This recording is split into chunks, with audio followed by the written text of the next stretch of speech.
Hello friends, welcome back to our channel. ఈరోజు మరో కొత్త రెసిపీతో మీ ముందుకు వచ్చాను. ఈరోజు వీడియోలో సింపుల్గా టేస్టీగా మటన్ గ్రేవీ కర్రీ తయారు చేసుకోబోతున్నాం. ఈ కర్రీ చపాతీలోకి, పూరీలోకి మరి అన్నంలోకి చాలా బాగుంటుంది. మీరు ఒకసారి ఇలా ట్రై చేయండి, ఇంకా టేస్ట్ చేయండి. కామెంట్లో చెప్పడం మాత్రం మర్చిపోకండి. మరెందుకు ఆలస్యం, లెట్స్ స్టార్ట్. ముందుగా 600 గ్రామ్స్ మటన్ తీసుకొని ఇట్లా నీట్గా కడిగి పక్కన పెట్టుకున్నాను. పుదీనా, కొత్తిమీర ఇలా చిన్నగా తురిమి తీసుకోవాలి. ఒక 3 మీడియం సైజ్ ఆనియన్స్ ని ఇలా చిన్నగా తురిమి తీసుకున్నాను. ఒక 6 పచ్చిమిర్చిని ఇలా నిలువ చీరి పక్కన పెట్టుకోవాలి. ఇప్పుడు నేను ఒక కుక్కర్ తీసుకుని మనం నీట్గా కడిగి పెట్టుకున్నటువంటి మటన్ ని యాడ్ చేశాను. అందులోకి 1 టీ స్పూన్ పసుపు, 1 teaspoon salt, 1 teaspoon అల్లం వెల్లుల్లి పేస్ట్, ఒక హాఫ్ టీ స్పూన్ ఆయిల్ ని యాడ్ చేశాను.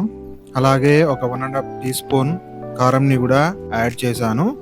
నేను ఒక పెద్ద సైజ్ గ్లాస్ వాటర్ యాడ్ చేస్తున్నాను. ఇప్పుడు ఒకసారి వీటిని బాగా కలుపుకొని దానిపైన మూత పెట్టేసి ఒక 7 నుండి 8 విజిల్ వచ్చే వరకు ఉడికించుకోవాలి.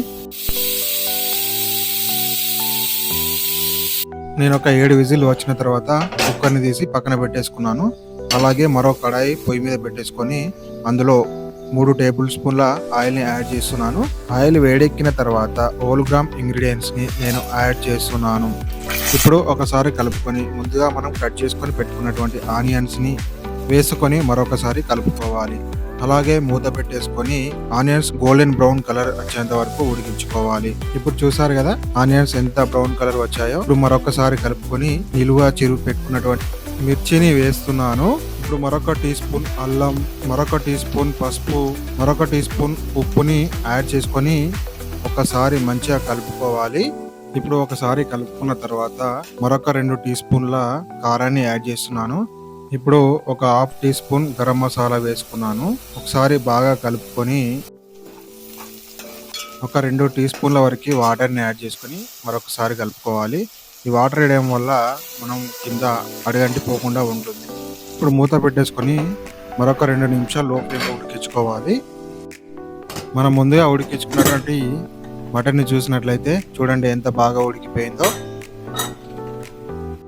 ఇప్పుడు మూత తీసి మరొకసారి కలుపుకొని ఇందులో ముందుగా ఉడికించుకున్నటువంటి మటన్ని యాడ్ చేసుకుందాం. మటన్ని ఉడికించుకున్నటువంటి వాటర్ని కొంచెం యాడ్ చేసుకొని ఒకసారి బాగా కలుపుకోవాలి. ఇప్పుడు మూత పెట్టేసి మరొక 5 నిమిషాలు మీడియం ఫ్లేమ్లో ఉడికించుకోవాలి.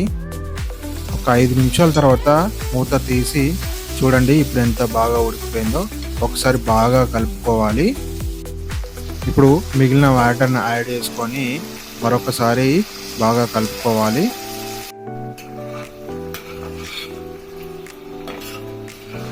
ఒకసారి సాల్ట్ టేస్ట్ చూసుకొని సరిపోకపోతే మరి కొంచెం వేసుకోండి. మూత పెట్టేసుకొని లో ఫ్లేమ్లో మరొక 5 నిమిషాలు ఉడికించుకున్నట్లయితే మన కర్రీ రెడీ అయిపోయినట్లే. చూడండి ఎంత బాగా ఉడికిపోయిందో. ముక్క చూసారా ఎంత బాగా ఉడికిపోయిందో. ఇట్లా ప్రెస్ చేస్తేనే విడిపోతుంది. చూసారుగా ముక్క ఎంత బాగా ఉడికిపోయిందో. ఇప్పుడు అందులోకి మనం కొంచెం పుదీనాను యాడ్ చేసుకొని ఒకసారి కలుపుకొని ఫైనల్గా మనం కొత్తిమీరని యాడ్ చేసుకుందాం. సో ఇప్పుడు ఒకసారి కలుపుకొని ఇక దించేసి సర్వ్ చేసుకొని తినడమే. ఇక చూసారుగా ఫ్రెండ్స్ మటన్ గ్రేవీ కర్రీ తయారీ విధానం. సో మీకు నచ్చిందని అనుకుంటున్నాను. మన వీడియోని లైక్ చేయండి, షేర్ చేయండి, అలాగే మన ఛానల్ని సబ్స్క్రైబ్ చేయండి. మరో కొత్త రెసిపీతో మళ్ళీ మీ ముందుకు వస్తాను. అంతవరకు బాయ్.